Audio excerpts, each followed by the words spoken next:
السلام علیکم ناظرین آج کی اس ویڈیو میں آپ کے ساتھ دنیا کا مشہور جہاز ٹائٹینک کے بارے میں بات کریں گے۔ ٹائٹینک کی کنسٹرکشن 1907 عیسوی میں شروع ہوئی۔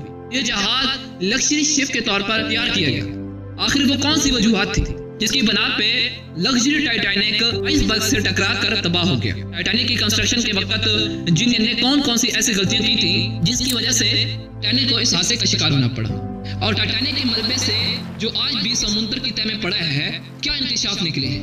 مکمل ہسٹری جاننے کے لیے ویڈیو کو اینڈ تک لازمی دیکھیں۔ 15 اپریل دنیا کے سب سے بڑے بحری حادثے کی یاد دلاتا ہے۔ اس میں 1500 سے زیادہ افراد ڈوب کر ہلاک ہو گئے تھے۔ یہ حادثہ تاریخ میں ٹائٹینک کے نام سے جانا جاتا ہے۔ 1912 عیسوی میں پیش آنے والے اس حادثے کو 100 سال سے اوپر ہو چکے ہیں۔ بحر اقیانوس کی تہہ میں تقریباً 2 میل کی گہرائی میں بڑے جہاز کے ٹکڑے کئی انکہی داستانیں سنا رہے ہیں جن میں ہمارے لیے کئی سبق بھی ہیں۔ ٹائٹینک اپنے زمانے کا سب سے بڑا مسافر بردار بحری جہاز تھا جس میں 3600 مسافر کی گنجائش رکھی گئی تھی۔ جب وہ اپنے پہلے سفر پر روانہ ہوا تو اس پر 2223 مسافر سوار تھے۔ ٹائٹینک کی تعمیر 1907 عیسوی میں شمالی آئرلینڈ کے بحری جہازوں کے تعمیراتی مرکز بلفاسٹ میں 1907 عیسوی میں شروع ہوئی۔ یہ جہاز وائٹ اسٹار لائن کی ملکیت تھا جس نے ایک ساتھ 3 بڑے بحری جہاز اولمپک، ٹائٹینک اور گائگانٹک بنانے کا آرڈر دیا تھا۔ بعد میں گائگانٹک کا نام بدل کر بریٹینک رکھ دیا تھا۔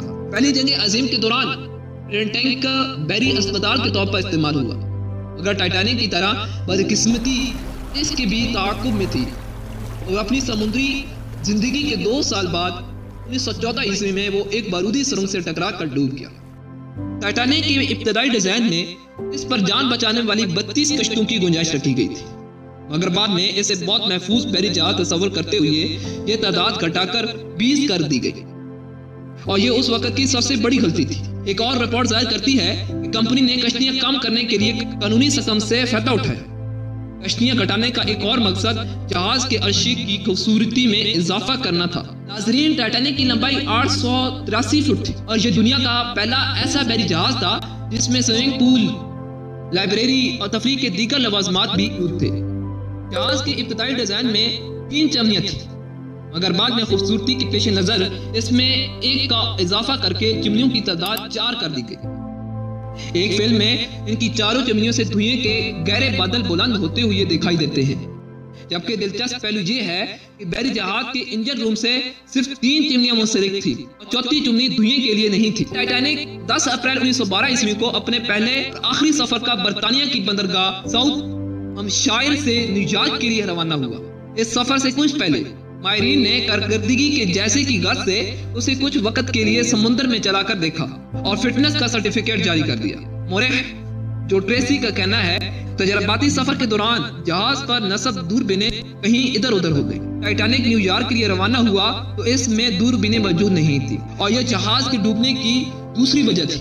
ٹریسی کا کہنا ہے کہ اگر دوربینیں موجود ہوتی آئس برگ کا پہلے سے پتہ چل سکتا تھا اور ممکنہ طور پر ٹائٹینک کو تاریخ کی سب سے زیادہ ہلاکت خیزی کا سامنا نہ کرنا پڑتا۔ جہاز کے عملے کو ہنگامی صورتحال سے نپٹنے کی کبھی کوئی تربیت ہی نہیں دی گئی اور یہ جہاز کے ڈوبنے کی تیسری وجہ تھی۔ ٹائٹینک کے پہلے سفر میں نیو یارک کے لیے درجہ اول کا کرایہ 4500 جبکہ تیسرے درجے کا صرف $30 تھا، لیکن اس کے 3rd کلاس کے کیبن اپنے ہم اثر دوسروں بحری جہازوں کے درجہ اول کے کمروں سے زیادہ پرآسائش تھے۔ جب ٹائٹینک نے اپنے سفر کا آغاز کیا سمندر پرسکون تھا، تاہم 14 اپریل کی رات کو بحر اقیانوس کے اس حصے میں درجہ حرارت 0 سے گر گیا۔ اسی رات ایک اور بحری جہاز نے وائرلیس پر ٹائٹینک کو سمندر میں تیرتی ہوئی برفیلی چٹان آئس برگ کی اطلاع دی۔ بعض مورخوں کے مطابق یہ اطلاع کم از کم 6 بار دی گئی۔ ٹائٹینک پر وائرلیس کا انتظام مارکونی وائرلیس کمپنی کے پاس تھا اور اس کے آپریٹر کو زیادہ دلچسپی درجہ اول اور دوم میں سفر کرنے والے مسافروں کے پیغامات بھیجنے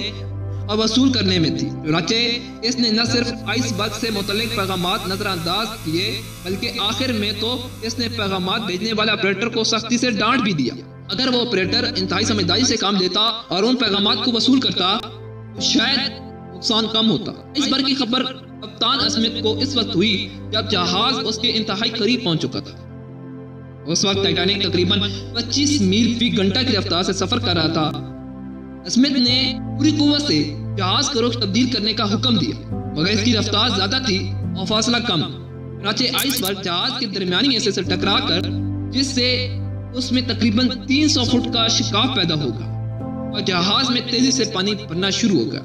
ماہرین کا کہنا ہے کہ اگر جہاز سیدھے رخ آئس برگ سے ٹکراتا تو نقصان انتہائی کم ہوتا، ممکنہ طور پر ڈوبنے سے بھی بچ جاتا۔ جہاز کی ساخت ایسی رکھی گئی تھی کہ نچلی 4 منزلیں ڈوب جانے کی صورت میں بھی وہ تیر سکتا تھا، مگر جب 4تھی منزل میں پانی داخل ہونا شروع ہوا تو عملے کو خطرے کی سنگینی کا احساس ہوا اور وائرلیس پر مدد کے پیغامات نشر کیے گئے۔ ٹائٹینک کی مدد کے لیے پیغامات نشر کرنے والا دنیا کا پہلا بحری جہاز تھا جس نے SOS اور SQD یعنی ڈینجر کم کوئک یعنی خطرہ فوراً مدد کو آؤ کے پیغامات نشر کیے۔